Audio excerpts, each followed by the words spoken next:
जो लोकप्रिय साहित्य बनाम खाँटी साहित्य जो है, इस तरह की अलग गुटबाजी है। तो ये केवल गुटबाजी से यहाँ आशय है कि हम जितने भी विमर्श के धरातल हैं सबको आके, तो आप जो है अपने वक्तव्य में बताइए कि क्या आपके अनुभव क्या कहते हैं और क्या कुछ महसूस करते हैं आप। धन्यवाद जयप्रकाश जी। मेरे अनुभव तो बहुत सारी चीज़ें कहते हैं और वो सारे अनुभव यहाँ नहीं बांट सकता।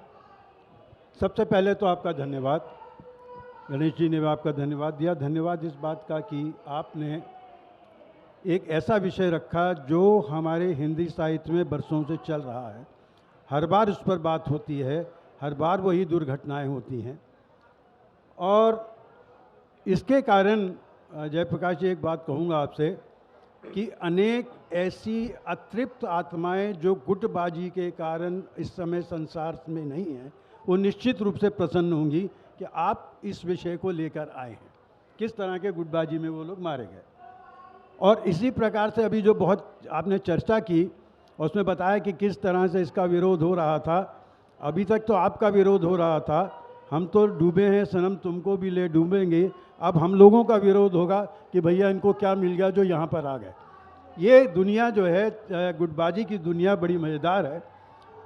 अगर जैसे मैंने कहा कि बहुत समय से चल रहा है, अगर आपको ध्यान हो ओम जी कि भक्ति काल के बाद रीतिकाल आया और उसमें केशवदास ने कहा सूर सूर तुलसी शशि उड़गन केशवदास बाकी के कभी खद्योत्सम। तो ये हमारे यहाँ पर ये चीज़ चल रही है कि सूर सूर तुलसी शशि, किसी को सूर अच्छा लगता है, किसी को तुलसी, और इस सब में केशवदास ने अपने आप को रख दिया, कबीर को गायब कर दिया। इससे बड़ी गुटबाजी और क्या होगी उस समय की। दूसरी बात आप ये देखिए कि जब इस तरह की बात करते हैं तो अभी मतलब मैं व्यंग्य की दृष्टि से सोचता हूँ, अगर मैं रखूँगा तो मैं कबीर को सामने रखूँगा। क्यों? अगर आप देखें तुलसी का व्यंग कहाँ है, वो व्यक्ति केंद्रित है। तुलसी के लक्ष्मण परशुराम से उसकी व्यक्तिगत विसंगतियों की बात करते हैं। सूर का जो है वो निराकार ब्रह्म की तरफ है और वहाँ पे गोपियाँ जो हैं वो उद्धव को कहती हैं, उनके माध्यम से जो है उद्धव शतक भी लिखा गया था उससे। और वहाँ पे वो कहती हैं जयप्रकाश जी, वे मथुरा काजर की कोठरी जो आवेशो कार्य। अब वो काजर की कोठरी आज के समय में दिल्ली में आ गई है और आप जानते हैं कहाँ सेंट्रल प्लेस में वो होती है और उसमें सारे ही कार्य लोग निकलते हैं। मेरा मानना यह है कि पहले जिनको हम राजनेता कहते थे वो सारे के सारे सत्ता कर्मी हैं, सत्ता प्राप्ति के लिए कर्म करते हैं और इसलिए ये सारे भ्रष्टाचार के सैनिक हैं। ये भ्रष्टाचार को बचाने के लिए वैसे ही लड़ते हैं जैसे आपने रामलीला में देखा होगा, लकड़ी की तलवारों से राम रावण का युद्ध होता है, बाद में दोनों पीछे बैठ के क्या नहीं पीते हैं। ये संसद के जहाँ जाके वो पीते हैं।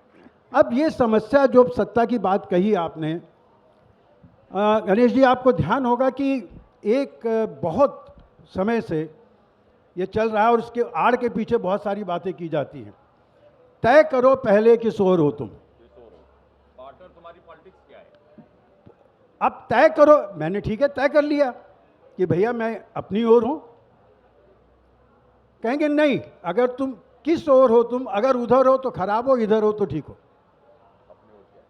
और इसी के साथ जब आप ये कहते हैं कि किस ओर हो तुम, इसका मतलब एक मठ और एक गढ़ का निर्माण करते हैं। पर वही मुक्ति बोध के बाद में कहते हैं तोड़ने होंगे मठ और गढ़।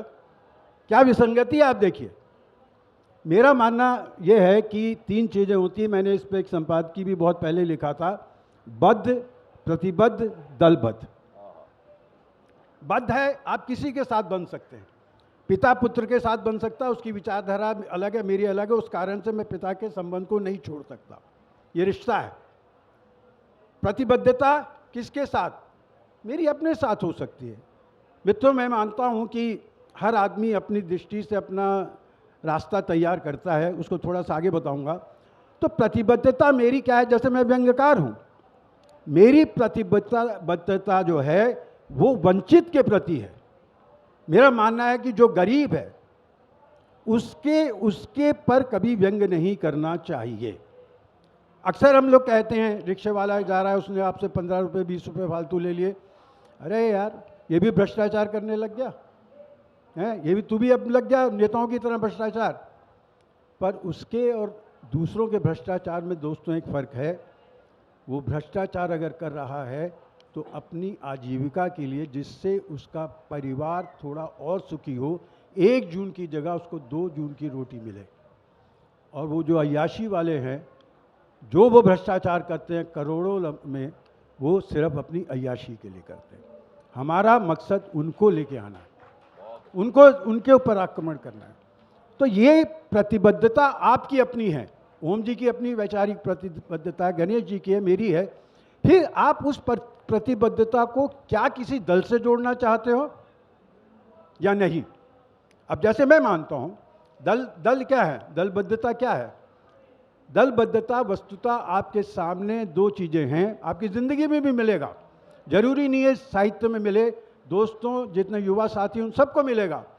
एक राजमार्ग है जिसको आपको दिखा दिया गया, बेटा इस पे चलता चला जा, इस पे तू डॉक्टर बन जाएगा, इस पे तू इंजीनियर बन जाएगा, उस राजमार्ग पे आपको चलना है। ऐसा ही राजमार्ग ये दल जो है, जो हमारे जितने गुट हैं या जो मान सकते हैं आप, वो हमें दिखाते हैं, तुम भैया यहाँ आ जाओ, आलोचक तुम्हें मिलेंगे, तुम्हारी रचनाओं की प्रशंसा ये पूरा का पूरा गुट करेगा, कोई सम्मान मिलना है वो तुम्हें मिलेगा। पर मैं आपसे भी कहता हूँ, कभी इस राजपथ पे ना चलें, चाहे आपको बहुत सारे खतरे उठाने पड़े, आप अपनी कुदाल लें, पास की पगडंडी में निकल जाएं, चाहे वहाँ सांप और बिच्छू भी मिले, उनसे अपना रास्ता बनाइए।